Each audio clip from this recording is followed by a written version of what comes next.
중국인 무비자 입국 그리고 사라지는 사람들. 한국의 문이 경제 활성화라는 명분 아래 넓게 열리고 있습니다. 중국 단체 관광객을 대상으로 한 한시적 무비자 입국 정책. 그 첫 시행일은 2025년 9월 29일.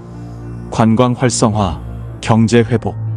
표면적인 이유는 분명합니다. 하지만 이제 그 문틈 사이로 우리가 미쳐보지 못한 다른 그림자가 드리워집니다. 일부 무비자 시대의 그림자, 괴담과 현실의 경계. 단체 관광객은 3인 이상 지정된 전담 여행사를 통해서만 입국이 가능하며 최대 체류 기간은 15일로 제한됩니다. 정부는 불법 체류 우려를 줄이기 위해 출입국 관리법 위반 여부나 인터폴 수배 여부 등을 사전 점검하고 있다고 밝혔습니다. 그러나 무비자 시행 직후 인터넷과 방송에는 한 가지 불안한 목소리가 빠르게 번지고 있습니다. 바로 중국인들이 무비자로 들어와 장기 매매를 한다는 괴담입니다. 출처 TV조선, 유튜브 등 이 괴담은 근거가 없거나 과장된 것으로 알려졌지만 그 불안감은 현실의 우려와 겹쳐 더욱 확산하고 있습니다. 실제로 정치권에서는 무비자 입국 시행으로 불법 체류, 범죄 조직 침투, 마약 보이스피싱 등 국제범죄 확산이 우려된다는 비판이 제기되기도 했습니다. 사람이 늘면 그 안에 섞여드는 건 누구인가?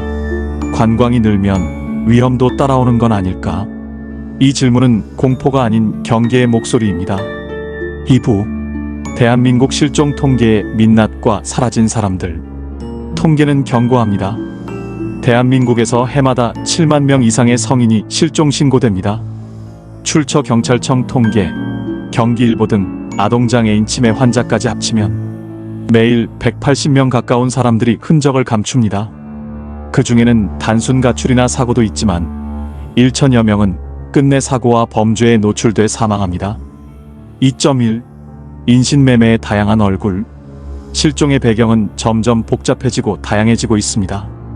염전 노예 사건. 전남 신안 염전에서 정신지체 장애인이나 노숙자가 수년간 감금된 채 강제 노동을 당했던 충격적인 인신매매 사례가 보도된 바 있습니다.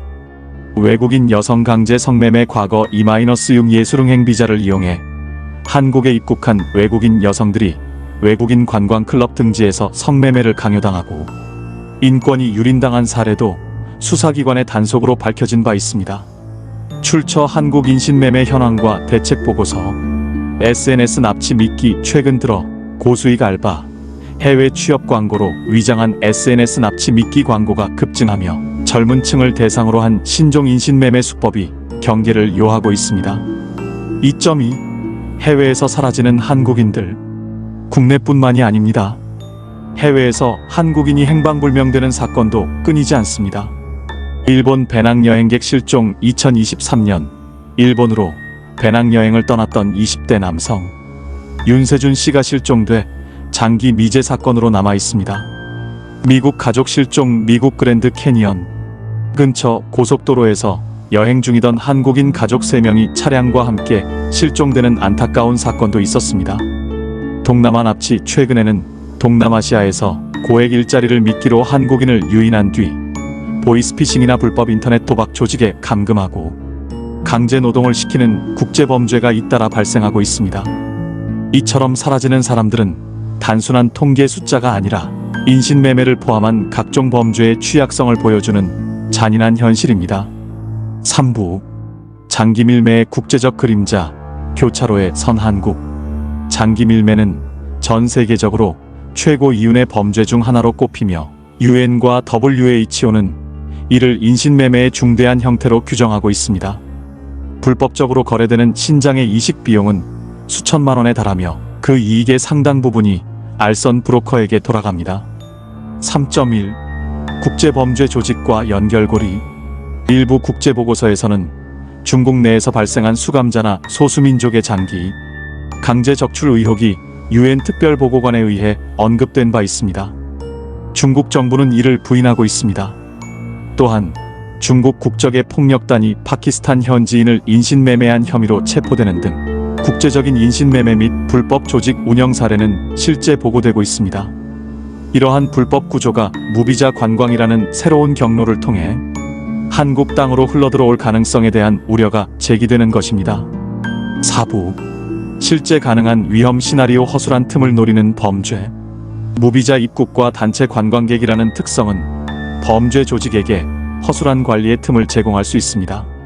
시나리오 1. 신분 세탁 및 불법 체류.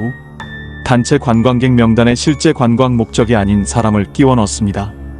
지정된 여행사를 통해 입국하지만 한국 도착 직후 잠적하여 불법 체류자, 신세로 숨어들어 범죄 조직의 하부 인력으로 활동하는 것입니다. 법무부의 사전 점검이 있지만 모든 범죄 의도를 완벽히 차단하기는 현실적으로 어렵습니다. 실제로 무비자 입국 이후 일부 관광객이 출국하지 않고 사라졌다는 보도도 있었습니다. 이 한국인을 노린 납치, 여행사로 위장한 브로커가 한국에 입국하여 국내 조직과 연계합니다.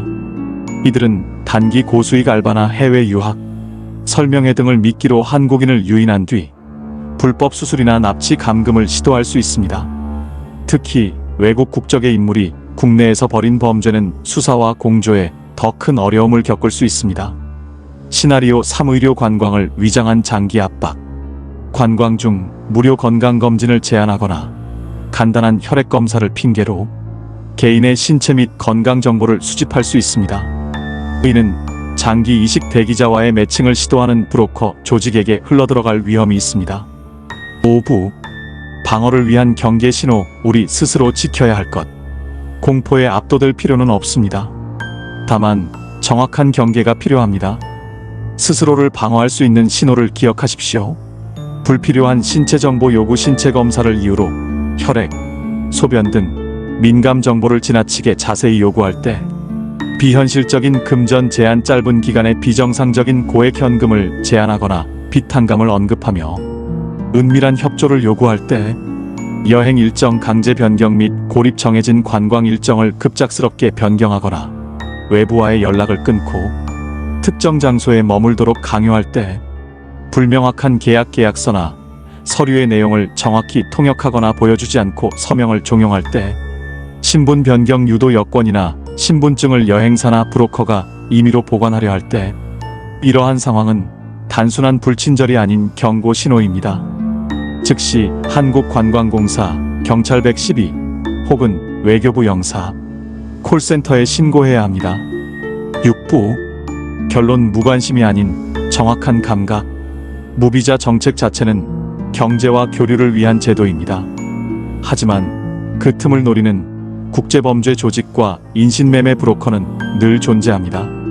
그들의 표적은 돈이 급한 사람이 될 수도 있고 관리 감독이 소홀한 대규모 단체가 될 수도 있습니다. 우리가 관심을 가지고 스스로 경계를 세우면 그들은 기회를 잃습니다.